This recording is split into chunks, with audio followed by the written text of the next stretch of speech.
నేను మళ్ళీ చేస్తాను. ఈ పిచ్చిదొకటి ఎప్పుడేం చేస్తుందోనని భయపెట్టి టెన్షన్ పెడుతుంది. దీన్ని తొందరగా మెంటల్ హాస్పిటల్లో పడేస్తే ఓ పీడ పోతుంది. భాగ్యం పిన్ని, తొందరగా రా. వస్తున్నా వేదా.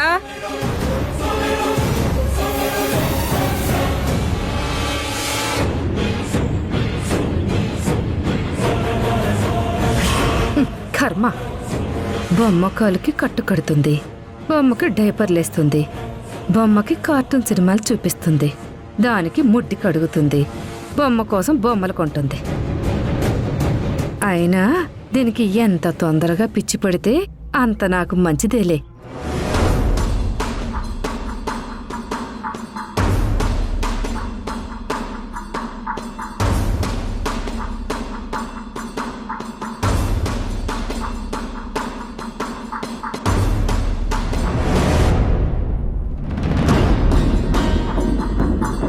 లాలీ లాలీ లాలీ జో.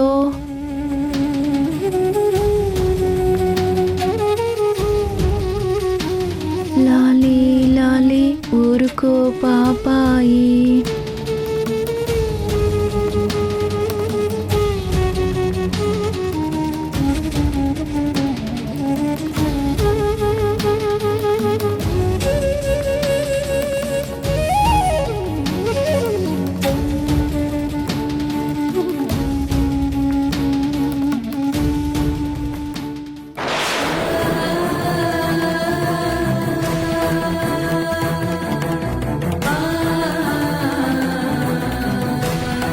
శ్రీ, ఏమైంది? పాపకి దెబ్బ తగిలింది. ఫస్ట్ ఎయిడ్ చేశాను. నొప్పికి ఎంతలా ఏడుస్తుందో చూసావా?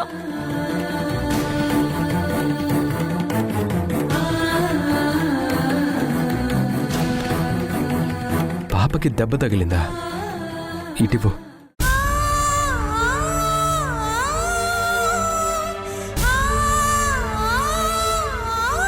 అమ్మో, వీడికి కూడా పిచ్చి ముదిరిందా ఏంటి?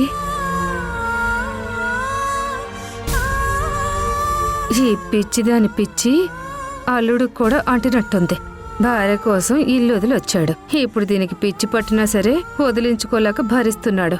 ఏడవకమ్మా, హాయి తగ్గిపోతుందిలే, ఊరుకోమ్మా. అల్లుడు కష్టాలు చూస్తుంటే నా గుండె తరుక్కుపోయేలా ఉంది.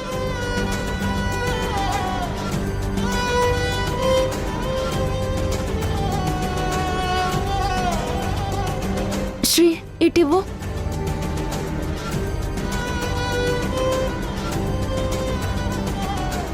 హాయ్ తగ్గిపోతుందిలే, నేనున్నాను కదా నీకు.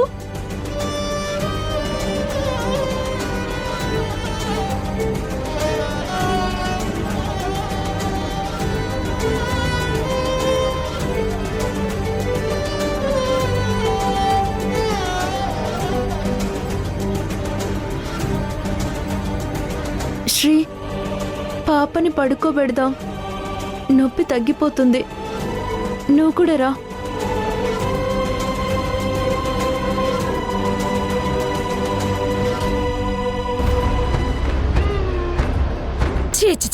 చి ఇలాంటి సీన్ చూసి ఎమోషనల్ అయి కన్నీళ్లు కారుస్తూ కూర్చుంటే నా లక్ష్యం నెరవేరదు.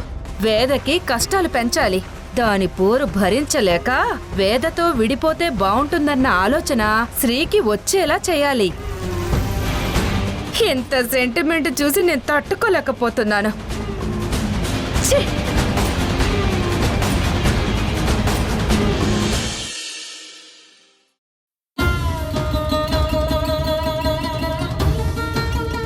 నువ్వు తల్లివేంటి, కసాయి దానివి. ఇంకొకసారి దయచేసి వేదని చూడ్డానికి ఆవిడ్ని రానివ్వకండి.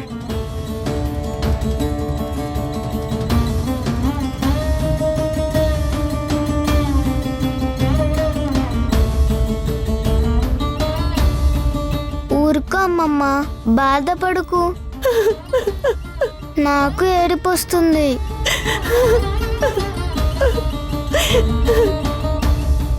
తాతయ్య, పాపం అమ్మమ్మ ఏం చేయపోయినా శ్రీమామే అన్ని మాటలు అన్నాడు. అమ్మమ్మని అనుమానించినందుకు ఎలా ఏడుస్తుందో చూడు తాతయ్య.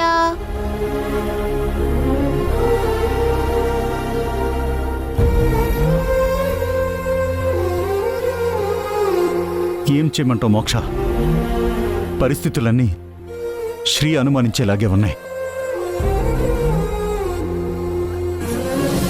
తను నమ్మేదంతా అబద్ధం అని చెప్పడానికి నా దగ్గర సరైన సాక్ష్యాలు కూడా లేవు.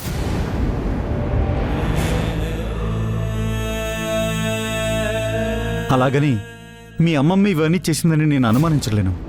ఎందుకంటే పార్వతి ఎలాంటిదో నాకు తెలుసు. కానీ ఈ కుట్రలు ఘోరాలు ఎవరు చేస్తున్నారో తెలియట్లేదు.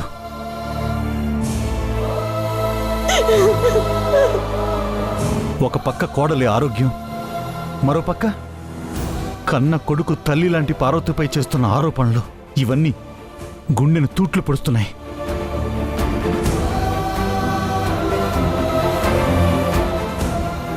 రక్తం కనబడి గాయాలు చేస్తున్నాయి. ఇదంతా చేసింది ఎవరో కానీ మొత్తానికి ఇంట్లో ముసలం పుట్టించారు. నా పెద్ద కొడుకు కోడలు నా నుంచి దూరం అయ్యేలా చేశారు. వాళ్ళు ఎంతో కాలం నా నుంచి తప్పించుకుని తిరగలేరు. దొరికాక డైరెక్ట్గా షూట్ చేసి పాడేస్తాను.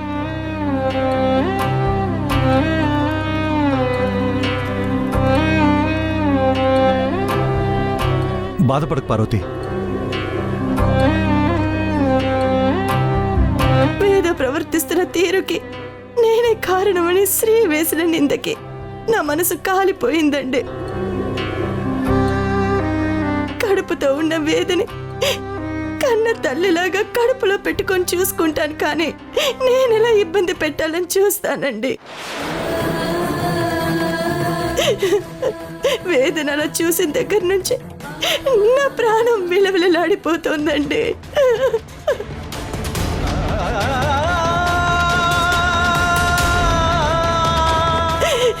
నేను నవమాసాలు మోసి బిడ్డను కన్న తల్లినే కదా. బిడ్డ కడుపులో ఉన్నప్పుడు తల్లి ఎన్నో వేల ఆశలతో, కోటి ఆకాంక్షలతో ప్రతి క్షణం మాతృత్వాన్ని పొందాలని ఎంతో ఆతృత పడుతుందండి. గొప్ప అనుభూతి పొందే స్థితిలో ఉన్న వేద జీవితంతో చెలగాట వాడాలని నేనెందుకు చూస్తానండి?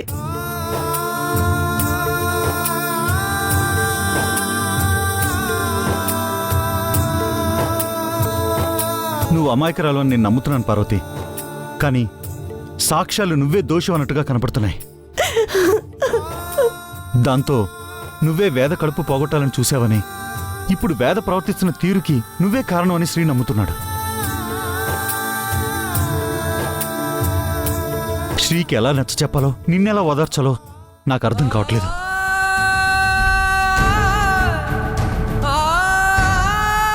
నా రాతే అలా ఉందండి. చెయ్యని తప్పుకి కొడుకు జైలుకి వెళ్ళొచ్చాడు. చెయ్యని తప్పుకి అక్క కొడుకుతో మాటలు పడాల్సి వస్తుంది. ఇంతకన్నా దౌర్భాగ్యం ఇంకేం ఉండదండి, ఉండదు.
తాతయ్య, వేదాంత అలా అవ్వడానికి కారణం ఎవరో నాకు తెలుసు.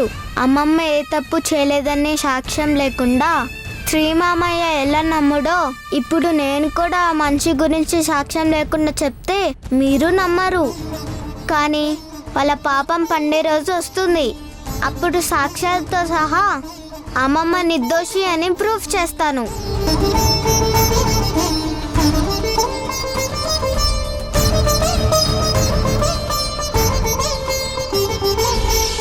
నీకు పిచ్చి పట్టింది మళ్ళీ.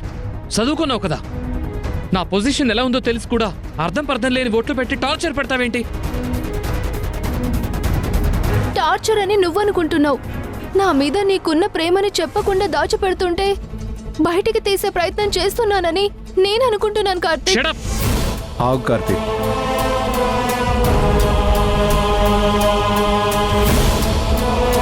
చూడండి అంకుల్, నేను వద్దని చెప్తున్నా, నన్ను లవ్ చేస్తున్నానని, నాతో బెంగళూరు వస్తానని పిచ్చిది అలా మాట్లాడుతోంది. ఇలా బిహేవ్ చేయడం తప్పని మీరైనా చెప్పండి అంకుల్.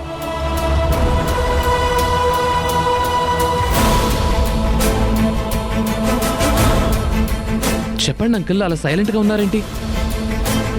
సారీ బాబు, తనకు నేనేమీ చెప్పలేను.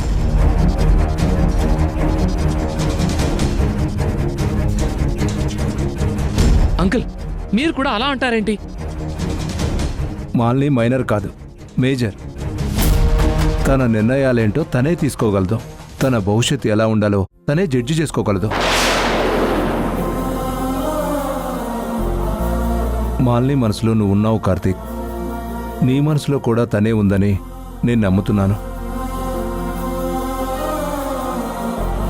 మాల్ని ధైర్యంగా తన మనసులో మాట చెప్పింది, కానీ నువ్వు బయటపడడం లేదు. అందుకే మాల్ని ఇలా చేస్తుందని నేను అర్థం చేసుకోగలను. అంకుల్, నిజం చెప్తున్నాను కార్తీక్, మీ ఇద్దరిని విధి అనేది అడ్డుకుంటుంది. నేను తన్ని ఒప్పించే స్థాయిలో లేను. అంకుల్, నేను తనకి కన్న తండ్రిని కాకపోయినా తన బాబాయిగా తన నిర్ణయాల్ని గౌరవించాల్సిన బాధ్యత నా మీద ఉంది కార్తీక్.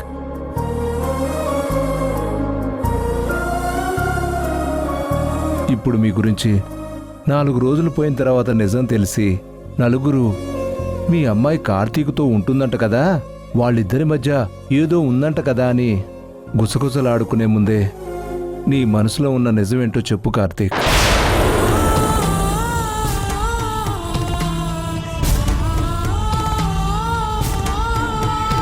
ఏమైనా నీ మనసులోని ప్రేమని చెప్పకుండా దాచటంలో అర్థం లేదు కార్తీక్. చెప్పు కార్తీక్. మాల్ని ఇలా నా జీవితంలోకి వచ్చిందంటే తనకి శత్రువులు పెరుగుతారు అంకుల్.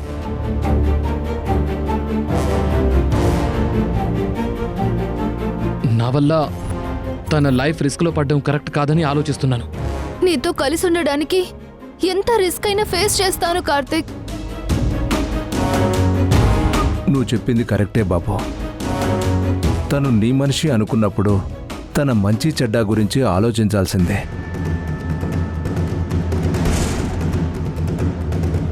మాల్ని లైఫ్ గురించి ఇంతగా ఆలోచించేవాడివి నీ ఇష్టాన్ని తనతో ఎందుకు చెప్పలేదు?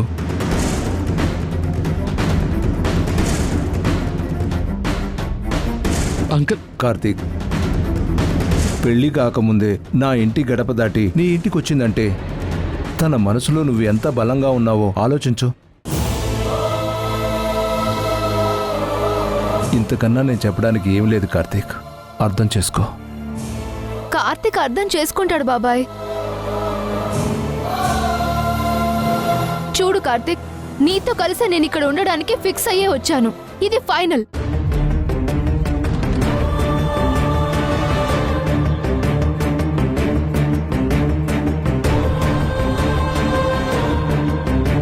అంకుల్, నేను చెప్పాల్సింది చెప్పాక కూడా తను మొండిగా ఇలాగే ఉంటానంటే ఇంక నేనేం మాట్లాడను.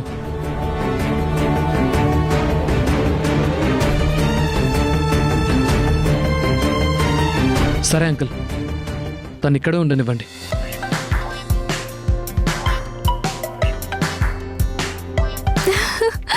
Thank you Karthik. నీ ఇంట్లోకి వెల్కమ్ చెప్పినందుకు థ్యాంక్ యూ సో మచ్.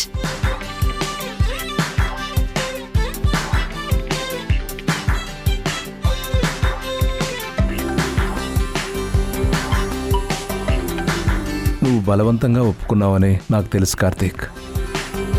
నేను కూడా మాలిని ఇష్టాన్ని కాదనలేకపోయాను. మాలిని నా వీక్నెస్ బాబు. చిన్నప్పటి నుంచి తను ఏది కోరుకుంటే తండ్రిగా అది ఇవ్వడం నాకు అలవాటు. నిన్ను ఇబ్బంది పెట్టాను. సారీ కార్తీక్. అయ్యో పర్లేదు అంకుల్. డాక్టర్ గారు, మీరు అపాయింట్మెంట్ ఇస్తే మా కోడని తీసుకొచ్చి చూపిస్తాను. తన కండిషన్ చూసి మీరు ఒపీనియన్ చెప్తే తప్ప ఇప్పుడు మా అబ్బాయి పడుతున్న బాధ తీరదు.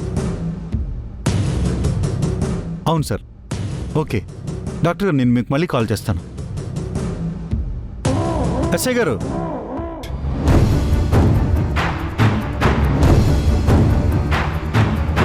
ఇలా వచ్చారేంటి? కొంచెం అర్జెంట్ పని నుండి వెళ్తున్నాను.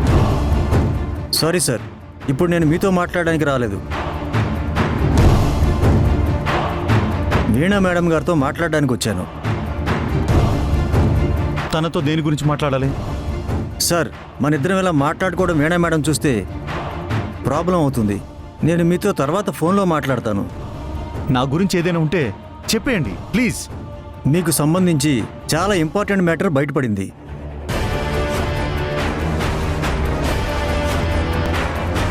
మర్డర్ కేసులో మీరు జైల్లో కూర్చునే పరిస్థితి వచ్చింది.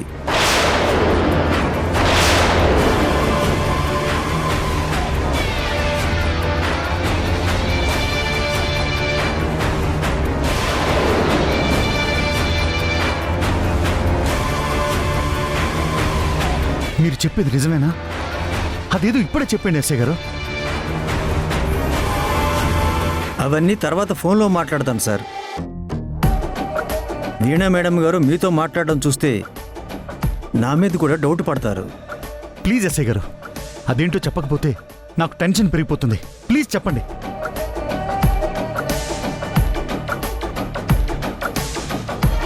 మీరు వినేలా లేరుగా.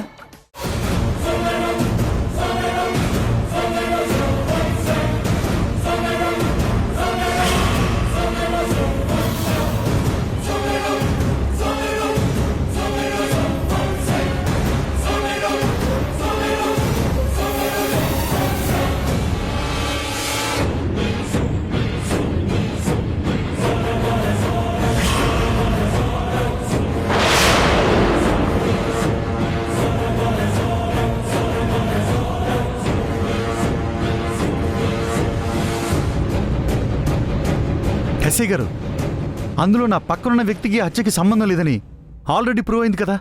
ఇతనికి హత్యకి సంబంధం లేదని ప్రూవ్ అయిందని మీరు అనుకుంటున్నారు. అప్పుడు సాక్ష్యాలు దొరకలేదని కోర్టు కూడా డిక్లేర్ చేసింది. కానీ ఇప్పుడు మీరిచ్చిన ఆ బ్యాగ్ రఘురామ్ డెత్ స్పాట్లో దొరికింది.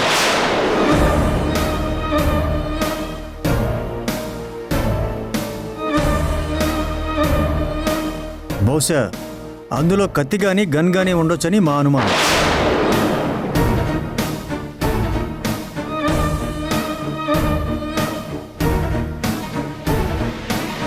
ఇప్పుడు అప్పట్లో దొరికిన సాక్ష్యాలని వెతికే పని వీణా గారు పెట్టుకున్నారు. ఇప్పటికీ ఈ మాత్రమే చెప్పగలను. మీరు కేసుని డీప్గా స్టడీ చేయండి, అన్నీ మీకే అర్థమవుతాయి. అంటే ఈ వీడియోలు చూపించి వీణ నన్ను పట్టించే ప్రయత్నం చేస్తుందా? 100% చేస్తుంది. పైగా ఈ వీడియో కూడా ఆవిడే పట్టుకున్నారు, నేను కాదు. అదే కాదు, ఈ కేసుకు సంబంధించి ఇంకా చాలా వీడియోలు పట్టుకునే పనిలో ఆవిడ ఉన్నారు. ఇక నుంచి మీరు డేంజర్ జోన్లో ఉన్నట్టే సార్. జాగ్రత్తగా ఉండండి.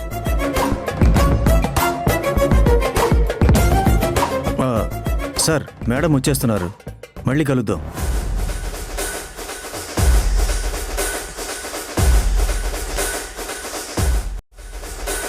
Hello sir. నమస్తే మేడం. కూర్చోండి. Thank you madam.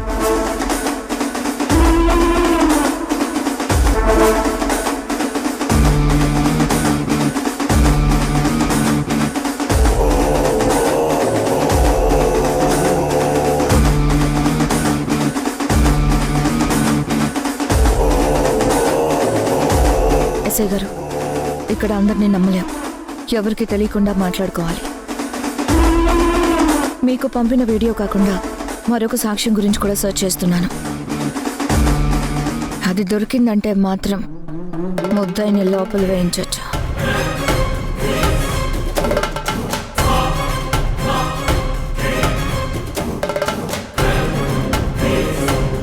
ఈ కేసుని మీరు గెలిపిస్తే మీకు ప్రమోషన్ వచ్చేలా చేసే బాధ్యత నాది. సో మనం ఈ కేసుని ఎలాగైనా గెలవాలి. మేడం, నాకు ప్రమోషన్ ఇప్పిస్తున్నందుకు థ్యాంక్స్ మేడం. తప్పకుండా ఈ కేసు గెలుస్తాం. ఇది చూడండి మేడం.